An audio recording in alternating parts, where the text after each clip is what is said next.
Oh, I know it's shocking. It's the real me tonight. I'll explain in a few minutes. Hello, I'll give a few minutes for other people to join us. As you come in, say hi to me so I know that you're here. I'll turn on the chat so that I can see who's here. It's great to see everybody as usual. Maybe a little shocking that you're seeing me like this tonight, but I'll explain why in a couple of minutes. I hope everyone is well. And we'll be having a great time tonight looking at some history of election fraud. So give me a hello in the chat.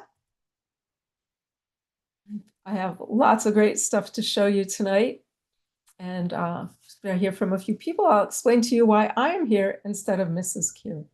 Hi, Mr. Davis. It's good to see you. And John, the Beagle Dad, party people from Southwest Florida. It must be really hot in Southwest Florida this time of year. I know Mr. Q lived in Florida for a time, although he lived in Southeast Florida. And although he is from the island of Puerto Rico, he said Florida was too hot for him. Hello, Miss Kane. Nice to have you here. So Mr. Q is not a fan of, he said Florida was hotter and more humid than Puerto Rico. I don't know if that's true. Um, oh, Janice and Richard, hi, it's nice to see you. Look, this is what I really look like. Janice and Richard listens to me on the radio on Sunday nights, and I don't think I've ever seen my real self. Mr. White is here. Miss Silver is here. It's hot in LA. Hannah is here. It's beautiful here in northern Pennsylvania. About, as beautiful a late summer day as you could possibly want, and a nice cool evening. So that's great. Mr. Schoner is here. Love that I'm doing this tonight because it's so important. Our vote is one of the great fundamental things about our democracy. You'll learn some great stuff about the history of voting tonight. And Mr. Talek is here. Hi from Packers Country, Mrs. Q. A good question from your Sunday show. Are there any good books on the Battle of Wyoming? That is a good question. I'll get to that in a minute. New England's getting high tides from the hurricane. Wow, are you really? You need to read the book A Magnificent Catastrophe, America's First Presidential Campaign from John the Beagle Dad. I will put that on my list. So I am here tonight, my 21st century Mrs. Q, who some of you may not have ever seen, because Mrs. Q asked me to fill in for her. Actually, I have been so busy with a number of projects I have going on that I just didn't have time to get dressed for you tonight. So I hope you'll excuse me appearing as my normal self. If you run into me in real life, this is pretty much how I look, with my just hair up with a headband and in a ponytail. And I'm not a sweatshirt maybe. I'm not a very big dressed up person. I used to dress for my tours. I used to dress professionally for my tours and of course for my Wall Street job. But ever since I quit doing tours, I have like reverted back to my tomboy self. And of course, I spend all my time reading and doing all kinds of neat historical things, so I don't have to dress up much. So if you're coming to Newtown, Battle of Newtown this weekend, this is how I'll look. Most likely very much like this. If it's cool enough, I'll have on a sweatshirt. If not, I'll have on some sort of linen shirt. My hair will look like this, and this is just how I'll look if you're looking for me on Saturday in Newtown. I will not be in costume. Mr. White says, please remember to hit the like button. Yes, please do like my videos and share them and share my channel. Especially tonight is going to be a great story. Mrs. Q was confident that I could tell the story of the history of these election irregularities for you. Now, excuse me, I have also having terrible allergy issues here that I didn't have before, but it's worth it because it's so beautiful here. I don't know if there are any good books just on the Battle of Wyoming, which is the documentary that we're doing. I have two here. One is not very well written, and the other one has no source notes. I've been referring to a massive history of the Wilkes-Barre area written in the 1830s and some other firsthand accounts, which are really kind of trying to read. A really good book, though, about the lead up to the Battle of Wyoming is right here on my desk because I've been using it. And that is Year of the Hangman by Glenn Williams. This is a phenomenal book if you want to know how it was that the Iroquois got together with the British and decided to start raiding the frontier settlements. 1777 is called the year of the hangman, right? Because those little sevens all look like gallows. So the British thought it was going to be the year of the hangman, the year they would get rid of the Americans and win the war. And it really didn't turn out that way. But that's a really excellent book. If you're looking at background going up to Battle of Wyoming and then Cherry Valley and where I'm going Saturday, Newtown. This does have Battle of Oriskany in it and the battle at Fort Stanwix, which in this book is going to be called for quite a bit of it, Fort Schuyler. So this is an excellent one. Highly, highly, highly recommended. The ones I have here on the Battle of Wyoming, I wouldn't recommend. One, as I said, one isn't written so great, and the other has no source notes. So for me, no source notes is not so good. The historic one I've been reading is simply called The History of Wilkes-Barre by Jewell. And it's many, many volumes. Volume 2, you can download it at archive.org. Volume 2 has the Battle of Wyoming in it. Like minute by minute for months leading up to the battle and the aftermath. So it's really good and really in depth. That's the best thing I've seen so far. Mr. Schoner says, I'm going to listen to this later after you have finished the show. Much love. That's okay, as long as you listen and like it later. It's good for me. So we're going to talk about election interference, since that is such a huge topic in our time. It was going on in colonial America as well. And Mrs. Q asked me tonight to actually start for you with the story of election interference in the year 1769, as she would say. Well before the American Revolution, right? 1769, no one was even thinking about separating from England at that time. And there was, of course, an election in New York for our colonial assembly. All of the colonies had some sort of way of selecting a representative body. And in New York, we had elections. Of course, not everybody could vote, but New York did have very generous voting rights, and virtually all free men of every race and religion qualified to vote in some way. So a lot of people did vote.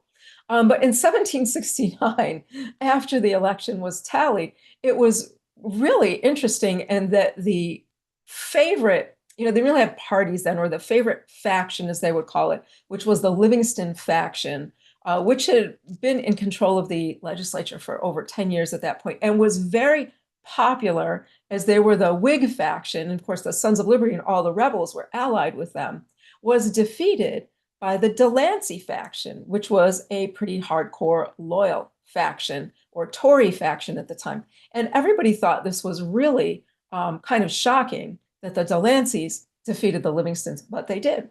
And then right after that, they broke the agreement not to abide by the Quartering Act. Remember, the Quartering Act required all of the colonies to raise the money necessary to support whatever British soldiers they had in their colony. And New York had an enormous percentage of those soldiers. The colonies united against the Quartering Act, but after this election of 1769, the New York Assembly broke the unity of the colonies and appropriated money for the Quartering Act. This caused the whole colonial unity to collapse, right? All the other colonies turned against New York, sent New York nasty letters. I think over at Princeton, then the College of New Jersey, they had a funeral march for New York. It was really quite awful, because the colonies could not stand against Britain successfully unless they were united. And here's New York saying, oh, sorry, we're going to do this anyway. You guys can all, bye, too bad. So that was very bad. But what came out about that was that there was, as the Livingstonites accused of rampant voter fraud in that election. Now, voter fraud based on coercion, they said. Now, this is going to ultimately lead in New York to the secret ballot. So it is a pretty important story.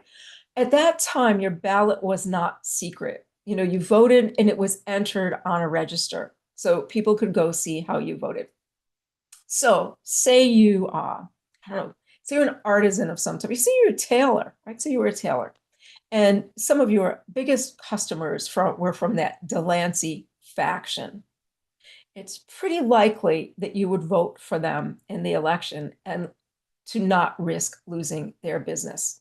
Or if you leased your land from them, or if you worked for them in any manner, and your livelihood was in any way dependent on the favors of the Delancey family, you would vote for the Delancey family. And those who accused of the voter fraud said that the Delancey representatives actually did go out and tell people, if you don't vote for us, you'll lose, your contract with us, you'll lose your business, we'll kick you off your land. All of these things will happen to you if you don't vote for us. They also apparently paid people to vote for them. And this got kind of scandalous because there were a few people who were known to be patriots or Whigs, right, or rebels, who voted for the Delanceys for the payoff, for the money. So a couple of those stories came out as well.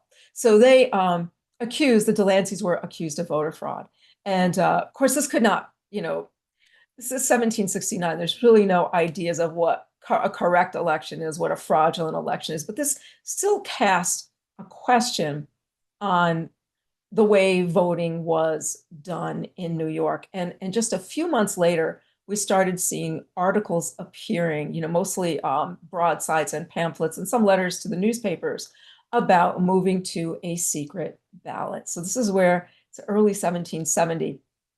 We start getting the idea that the only way to really cast a vote fairly is with a secret ballot. And that secret ballot's not going to happen, I think, until after the Revolutionary War, but it starts as a result of that fraudulent election in 1769.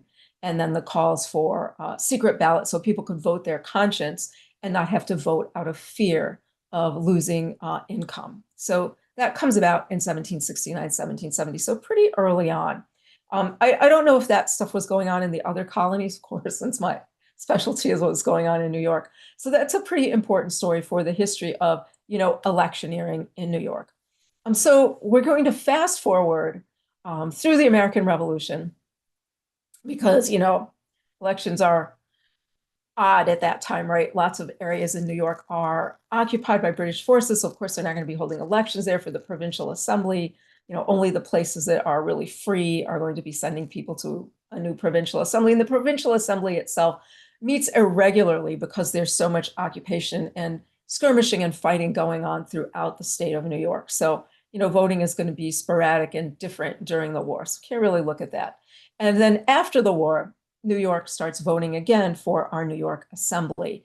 And the secret ballot will go into effect at that time. So now you could go vote and people don't know how you voted. So that's, pretty good. So we have that. So New Yorkers are going to elect our assembly, our New York Assembly, and then we'll be electing people to the Continental Congress, right? Or the Federal Congress, which is still meeting because we're still under the Articles of Confederation. So we're sending people to that governing body. And then we will also send representatives to the Federal Convention deciding on amending the Articles of Confederation, which we today call the Constitutional Convention. It wasn't called that at that time, but it is called that now. So we're going to send men to that convention as well. And they will or will not cast their votes to ratify the Constitution. Just for those of you who don't know, we sent 3 people to that convention and 2 of them walked out. So, here we go, New York. And New York was very vocal about not ratifying the Constitution as well, although we did once we got a deal that we liked. Let's see, my dog Rex, for I don't know how many years you have here, Rex, because I have count the zeros, like 1 billion, million, trillion years. Government madmen has always been criminal. I agree with that. And I believe Mrs. Q in the 18th century would agree with that as well. And I believe that although I know some of you listening are not fans of Mr. Madison, when he wrote the Federalist Papers, he did also say in the Federalist Papers that the worst men want to be in the government. The worst men seek to be in government because they are men who want to control others. And so that it's important to find a way for government to control itself. So that was pretty much recognized at that time, that government was not a good thing, but a necessary bargain that you make, right? You pay some money, you elect some people, and you hope the government's going to do what's in your best interest, kind of make a deal there. So the election we're going to talk about tonight is the big one, the election of 1800. And it's a big one, of course, because it's one of the early elections. it's a big one because of all of the names involved. So who do we have in the election of 1800? John Adams, Thomas Jefferson, Aaron Burr, all running for office, Charles Pinckney running for office, and well, what's the word I want to use? And interfering in all of it, Alexander Hamilton, who is not running for office and who at that time is not in office. My dog Rex says two walked out because they determined the convention to be criminal. Indeed, they did.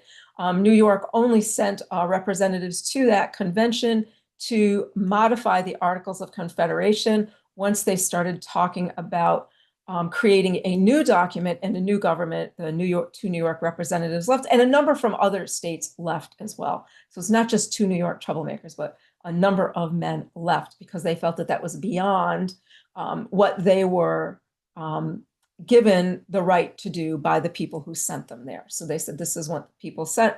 This is not what the people sent us here to do. We're leaving. And they left the convention. So one night we'll talk all about that convention because it's really interesting. And most Americans in our time have no idea what really happened there because what we learn in school is not what happened. So the election of 1800, right? We have all those big names going on in the election of 1800. Incumbent is John Adams. Incumbent vice president is Thomas Jefferson. They're both running for president. Also from one of the Carolinas, I'm pretty sure it's South Carolina. Please forgive me for confusing my Carolinas. South Carolina, Charles Pinckney, and New York, Aaron Burr. Now, they're not all really running for president. They are running for president and vice president. But at that time, keep in mind that the candidate who got the most electoral votes became president, and the second most electoral votes became vice president. So what the different factions would do would be when they cast their electoral votes, they would make sure that they cast one less for the guy they intended to be vice president. And so their president would get X number and their vice presidential candidate would get X minus one. And that way they would get the ticket the way they wanted it to be. Of course, that gets screwed up a lot. So we went to the system where we run with a pair now, with a duo of president and vice president, because this got messed up a number of times. So everybody's running. Now, a bunch of these guys also ran in 1796. 1796, we also had Aaron Burr, Thomas Jefferson, and John Adams running for president. And Adams and Jefferson came in the number 1 and number 2 spots, and Burr came in third. So, that wasn't anything. So we have all these guys lined up for the election of 1800, and a lot of interesting politics going into the election of 1800 that gives us some background on some of the craziness that happened that year. So first of all, New York. I'm so sorry for you guys who are sick of hearing about New York, but New York at that time really was the centerpiece of so much going on, a lot of it bad, but so much of stuff going on, and a lot of it good too, as far as, other things, a lot of good stuff happening in New York, like Theodosia Burr, the first fully educated woman in our nation's history in New York, where the ladies were rather well educated, but she being the best. Miss Tyhurst says, happy to see you and listen to your incisive facts. Thank you for joining us. So New York is having, since the Constitution, John the Beagle Dad says, I have no comment on whether or not the stuff coming out of New York is good or bad. I'm trying to be as neutral as possible when I do these videos. You know that I'm not, those of you who listen to me on Sunday nights know I'm not quite so neutral on Sunday nights, but in honor of 18th century Mrs. Q, I'm being rather neutral tonight here on the show. So going into this election in New York, the conflict between Federalists and Anti-Federalists has been brutal since that Constitutional Convention, right? That Ms. Tyhurst says, as a New Yorker, I never tire of hearing about my home state. Thank you. I never tire of talking about it. So we're a good pair. So the conflict between Federalists and Anti-Federalists has been brutal now for 10 years. These two factions, and they really hate each other. And both factions have a number of newspapers on their side against the other side. There's a lot of propaganda, a lot of stuff going on, and a lot of conflict between the two sides. So coming into this election, there was an election in New York for our statewide and citywide seats. This was 1799. And so we have the Federalist faction led by Alexander Hamilton, the anti-federalist or Democratic Republican faction led by you-know-who, Aaron Burr. At this time, Aaron Burr has become a consummate politician, an excellent tactician, and has built the first modern political machine in America, his Democratic Republicans, which came out of something called the Tammany Society, later to be called Tammany Hall. And this is the first political party that actually goes out, raises money, pools their talents, writes articles on behalf of their candidates, and they all act as a team to promote each other and get people in office. So this is the first time we're seeing this. Burr has built this in New York in the 1790s. Burr in the 1790s also, you might know, served in the United States Senate and again in the New York Assembly. So he's held quite a bit of public office. He also was Attorney General. So very savvy, he has a big following, and he's really going places no one thought of going before politically. Now, the other thing Aaron Burr did with a group of Democratic Republicans in New York was to open a bank. And I'm not going to get into the details of the opening of the bank because there's a lot of, like, as you can imagine, stuff about this bank and about the rival bank, the Bank of New York, right? So Hamilton had his Bank of New York. Burr and his friends opened the Manhattan Company. And there's a lot of political intrigue about these two banks that I will talk about another time, but just keep that in your mind. So Burr opens up this new bank. Now, Hamilton's bank, the Bank of New York, was a bank by and for aristocrats. It was there for aristocrats to loan money to other wealthy people so that they could expand their wealth and power in New York. And it was right out there. That's what it was for.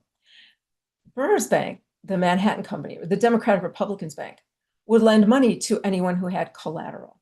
So now, say you're, I don't know, you're a silversmith and you want to expand your shop. You know, you're into some of Paul Revere's innovations on manufacturing and you want to try to employ those. And you need to buy materials to do that. So you could go to the Manhattan Company and say, I own my shop, maybe I own my building. This is all of my tools and everything I have, which is my capital investment. This is my net worth. And I'd like to borrow some money so that I could try some of these manufacturing innovations. And they'll give you the loan to do that, right? And so you're going to make money and you're going to get wealthier and pay back your loan. With anybody who had some sort of collateral to offer. So these elections in 1799 come up for all of these seats in New York State and New York City. Whose party do you think is going to win all those seats? Aaron Burr's. And I think they swept almost every seat. I think there were only 3-4 seats that they did not sweep in 1799. Pretty incredible, isn't it? Because they really knew how to reach out to the regular people and represent them. So now they win all these seats. Hamilton now is really anxious because at that time, we, the general voters, didn't vote for president. The electors for president were selected by the state governments, legislatures. So if the New York legislature in 1800 is going to be full of Democratic Republicans, it's much more likely going to vote for Democratic Republicans, right, for president. This is worrying Alexander Hamilton a lot. And he writes a letter to John Jay, who is the governor. And I have the letter here. And I'm going to read you a little bit of it because it's pretty wild. And he says, you've been informed of the loss of our election in this city. It is also known that we have been unfortunate throughout Long Island and in Westchester. According to the returns hitherto, it is too probable that we lose our senator for this district. State senator, he means. The moral certainty, therefore, is that there will be an anti-federal majority in the ensuing legislature. And the very high probability is that this will bring Jefferson into the chief magistracy, unless it be prevented by the measures which I shall now submit to your consideration, namely the immediate calling together of the existing legislature. So what Hamilton is suggesting to Jefferson is that they now call the legislature to meet, not wait until the new legislators take their seats, but call it now a special session and have them pick the electors. Oh, pretty nifty, isn't it? And he says, in observing this, I shall not be supposed to mean anything ought to be done which integrity will forbid, but merely that the scruples of delicacy and propriety ought to yield to the extraordinary nature of the crisis. In other words, we have to put propriety to the side because this is an extraordinary crisis. They ought not to hinder the taking of a legal and constitutional step to prevent an atheist in religion. Hilarious coming from Alexander Hamilton, calling someone else an atheist. Oh, excuse me. I said I was going to be neutral. Forget I said that. I couldn't resist. Anyway, they ought not to hinder the taking of a legal and constitutional step to prevent an atheist in religion and a fanatic in politics from getting possession of the helm of the state. You, sir, know in a great degree the anti-federal party, but I fear that you do not know them as well as I do. 'Tis a composition indeed of very incongruous materials, but all tending to mischief, some of them to overthrow the government by depriving it of its due energies, others of them to a revolution after the manner of Bonaparte. The calling of the legislature will have for object the choosing of electors by the people in districts. This will ensure a majority of votes in the United States for a federal candidate. This measure will not fail to be approved by all the federal party, while it will no doubt be condemned by the opposite. As to its intrinsic nature, it is justified by unequivocal reasons of public safety. The reasonable part of the world will, I believe, approve it. And this is in the John Jay Papers, volume 4, pages 270 to 72, if you want to look this up. And do you know what John Jay wrote on the letter in his handwriting? Proposing a measure for party purposes, which I think it would not become me to adopt. So there's a little bit of insight into Mr. Hamilton's first attempt to meddle in the election of 1800. So you probably don't know about that. We have a whole bunch of messages here. John the Beagle Dad says they really knew how to fire broadsides. They sure did. They're the best to read broadsides. When I did the tour with you, I remember when you mentioned the broadsides during the election, you said, yeah, I show the broadside. I used to show the broadside that got Alexander McDougall thrown in jail for 4 months to the betrayed inhabitants of the city and colony of New York. And that's about that fraudulent election of 1769. Mr. Linden says, and we still hear the refrain, the election is too important to worry about that. That's why we're talking tonight, to get some historical reference to what we're experiencing today. And my dog Rex says, Hamilton evidencing the criminality of all of government actors. Well, Hamilton is only getting started with his suggestion here to Governor Jay. And Governor Jay says, I can't approve of this. This is really bad. So nope, we're not going to do this. So we move forward.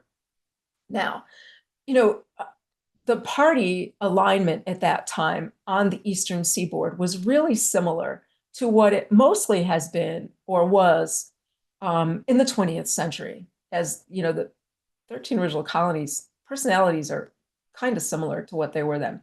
Will Linden says, we're not rigging the election, we're just fortifying it. That's what they said in 1769 when the Delancey people wouldn't let some people in to vote at all. So yes, the same thing. Oh, we're protecting the election by not letting these lowlifes in to vote. So we don't want them to come in and vote. So that was going on then too, of course.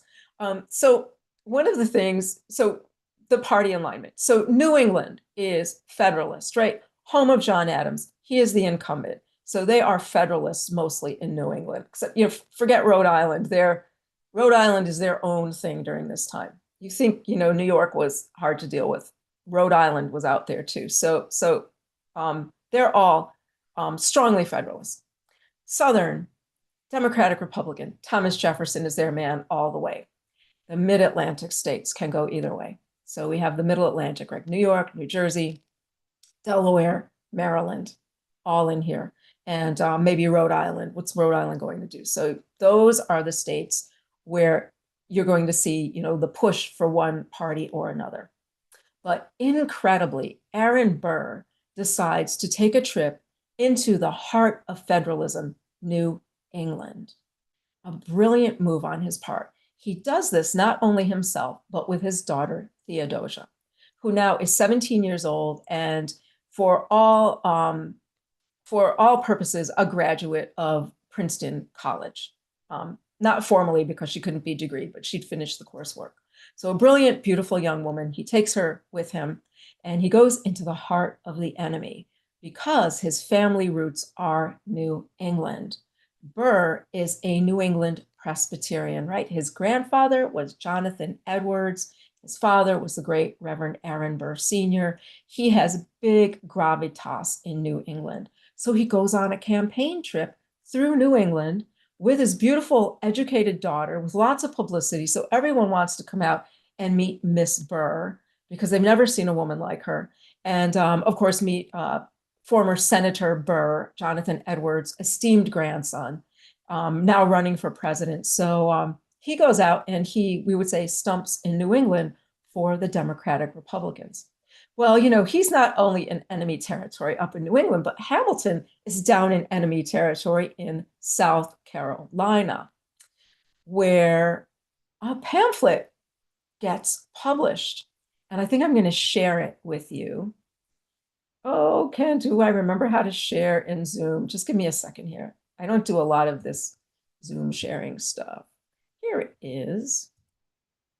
So I'm just going to share this with you. If you've never seen it, the original did not say letter from Alexander Hamilton concerning the public conduct and character. This is a later copy printed later after we knew it was Hamilton, but it just said letter concerning the public conduct and character of John Adams, Esquire, President of the United States, written in the year 1800.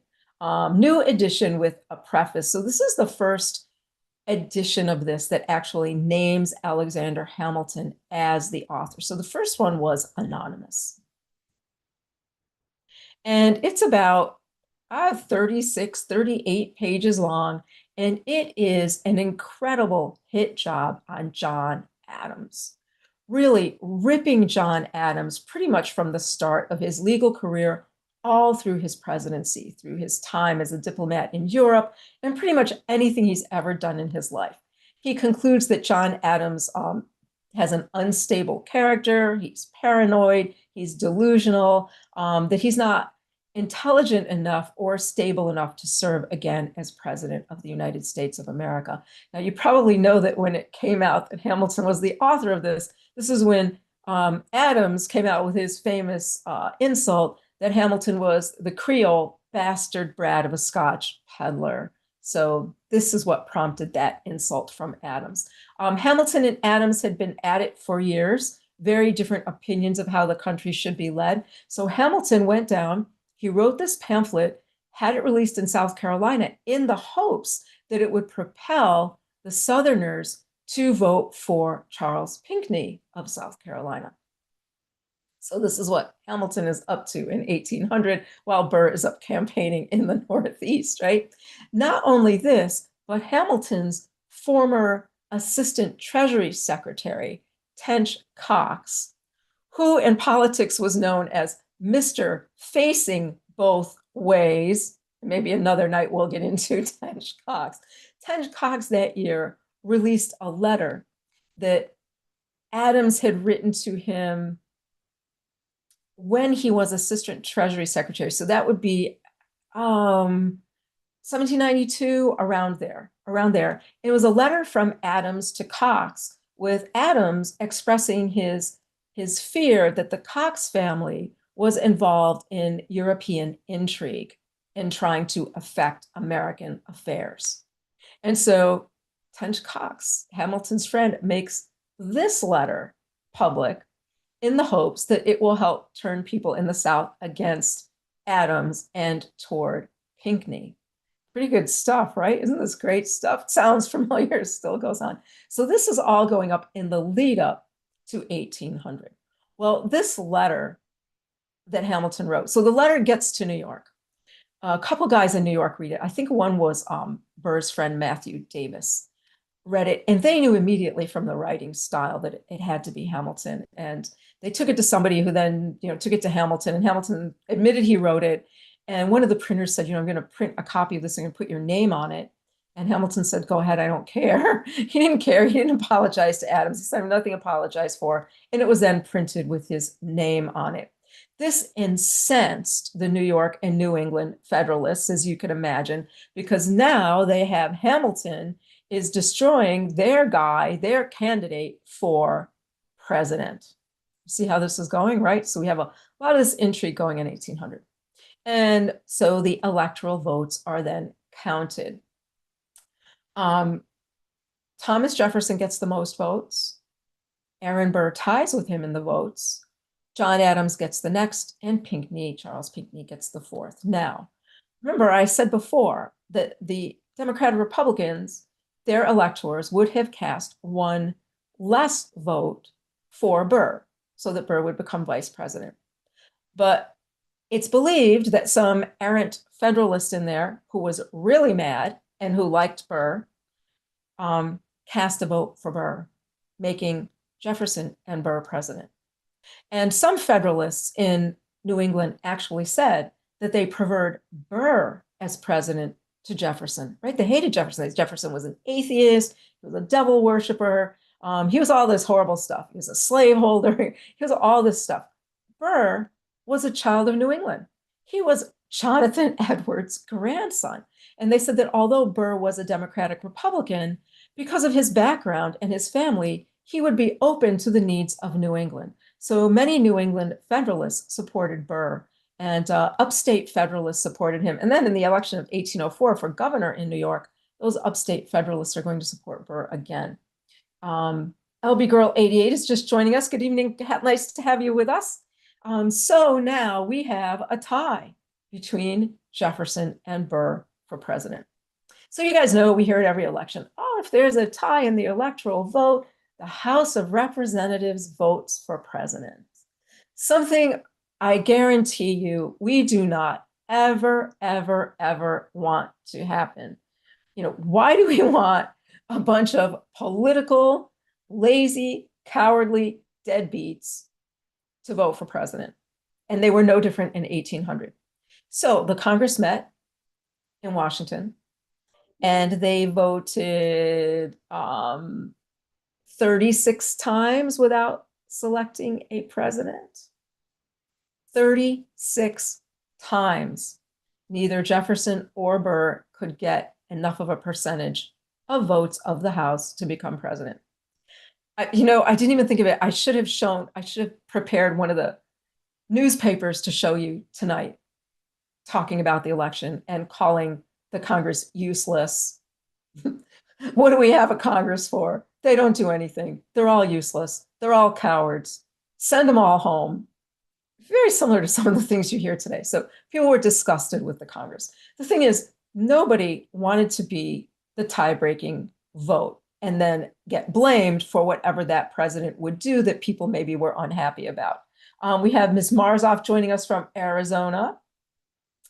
LB Girl 88 said, we had this situation happen 25 years ago for their governor's office. Very interesting. So nobody wants to cast that tie-breaking vote, right? I don't want to cast that vote. And what if I cast that vote for, Jefferson, and then everybody gets mad at Jefferson. Everybody's going to blame me for it. I'm not going to be the person to cast that vote. So 36 votes, no president. So now we're into 1801. We're into March of 1801.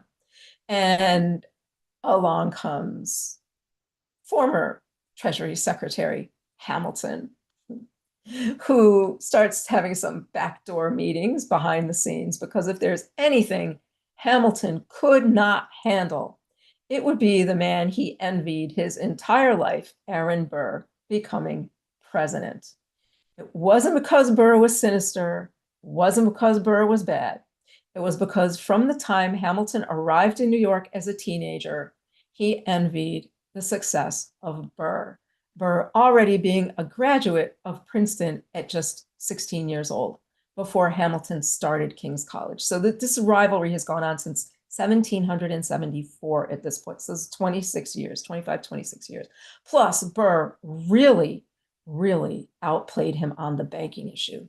I mean, if we get into the whole backstory of the banking and the legalese going on behind the scenes, Burr really outplayed him on the banking issue, which is really what propelled his party to such success. So Hamilton just, as much as he hates Jefferson, and he knows all of New England hates Jefferson, he doesn't care. He doesn't care how much those Federalists hate Jefferson. He hates Burr. So he goes behind the scenes and he gets, I think, somebody from Delaware. Oh, the great state of Delaware. As my 21st century self, I'm going to poke some fun at Delaware here. He gets an elector from Delaware to abstain, which of course now changes the ratio of votes. So nobody has to change their vote. It changes the ratio now. So the current vote makes Thomas Jefferson president and Aaron Burr vice president. This is exactly what Jefferson and Burr had planned. So it worked out as planned. But there's other intrigue going on at that time. While these 36 votes are taking place, there's other stuff happening. And that is Hamilton's minions are getting in around Jefferson and putting it into Jefferson's head that Burr is advocating for himself to be president, because they all know that Jefferson can be paranoid, and that if they can put this into Jefferson's head, even if Jefferson becomes president and Burr vice president, Jefferson will never trust Burr, and they can put a little wedge in there and make his presidency less successful, right? So they're spreading these rumors about Burr. Now, it is true that there were members of the United States Senate who contacted Mr. Burr in New York at his home and said, Burr, pack a bag, come to Washington, advocate for yourself, and you will have the votes for the presidency. The House will vote for you. They will prefer you to Jefferson, but you must come and advocate for yourself. Now, Burr's biographers say that Burr really, struggled over this whole idea. Oh, we have something from Mr. Robbins. Are you saying that people want to vote, in this case, the House of Representatives, but don't want the responsibility of their vote? Yes, sir, that is what I'm saying. Aren't you shocked to hear that? I know it's shocking, but that's been going on, well, since 1800, hasn't it? So meanwhile, Burr is really, we would say in our time, stressing out over this. And he's talking to his close friends about whether or not he should go do this. Now, to Burr, who was raised in this very strict Presbyterian manner, Burr had very strict ideas of what it meant to be a gentleman, what protocol was, how you behaved in public, and that you never advocated for your own success for anything. You never nominated yourself or anything like that. He really struggled with this idea of whether or not he should go do it. His biographers say that he even packed his bags in preparation to go do it, because some of his friends convinced him he would be better for the country than Jefferson, and that he needed to do this. It was his duty to do this, because otherwise there would be such big problems with New England, that Jefferson could hold the country that Burr could hold the country together, and that a Jefferson presidency might mean the country would break up, which was very valid fear at that time that year. And that Burr, because he was so well loved in the South and in New England, could hold the country together. So Burr packs his bag, but ultimately his notions of what a gentleman is and what a statesman is prevented him from going, and he became vice president. And because of all of the rumors they planted, Jefferson never trusted him, and they had a very difficult relationship. And what happened to Mr. Hamilton? He destroyed his own party. That was the end of the Federalists as any sort of national power party.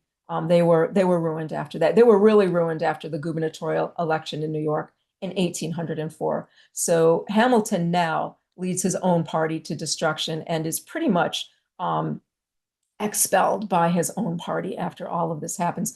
There were longtime friends of his, like Federalist Noah Webster, who wrote in the New York paper, what is Hamilton doing? Has he lost his mind? Why is he doing this to John Adams? Why is he doing this to John Adams? Why would he advocate for Thomas Jefferson? What is going on here? So lots of criticism, and really the beginning of the end of Alexander Hamilton's viability as any kind of political leader, which might be why he's so reckless in 1804. And oh, by the way, later in 1801, after all of this is finished, he's going to lose his firstborn son in a duel. And that's going to be very mentally, emotionally wearing on him, in addition to all of the political stuff going on. And so by 1804, he's being quite careless. I think, in my opinion, he's being careless. So that is our story of, election fraud, a little bit in 1769, which turns out to get us the secret ballot. So maybe that's not so bad. And then the brief story of the election of 1800. Really, you could probably talk 5 straight hours on the election of 1800. So much was going on, but that's kind of the gist of who was doing what. So any of you guys have any questions or comments? I hope some of you who are in the Southern Tier or northern Pennsylvania area are coming out to the Battle of Newtown this weekend near Elmira, New York. Mr. Q and I will be there on Saturday. As I mentioned, in my modern attire. I won't be dressed up for that occasion because I'm going to be shooting video for our video project, our documentary. But I will be there. So if you're going to be there, come by and say hello to me. And then I will be back on the radio Sunday at 9 o'clock on republicbroadcasting.org. So it's going to be a really hectic and busy weekend, but I'm really looking forward to a lot of it. So no questions. You guys got it. You got the election of 1800 and that behind the scenes election interference is nothing new. So I don't think we should be so shocked about it today. It goes right back to those early elections. Mr. Telek says, your take on the election of 1800 is different from what I learned. Thank you. Oh, it's different from what I learned. And wait till one night. Wait till, maybe Sunday on my show, maybe I'll talk about Aaron Burr's treason trial if you want to hear about something that's totally different from the way you learned it. Mr. Burr's treason trial was completely different from what we learned in history. Ms. Marzov says, sounds like politics hasn't changed much in 250 years. It has not. Thank you for your wonderful story. My dog Rex, those exposed voting for shellfish. Wonderful. And Mr. White, enjoyable.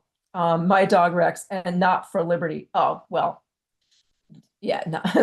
The closest we're getting for liberty in 1800 probably was Mr. Burr.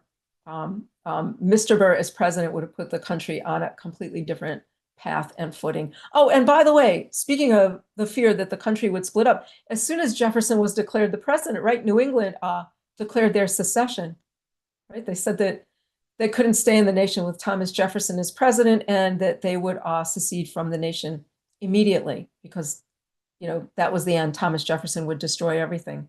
And Mr. Jefferson, in his inaugural speech, said he was sorry to hear about that, but he wished New England the very best and hoped that they would be able to engage in free and profitable trade with each other.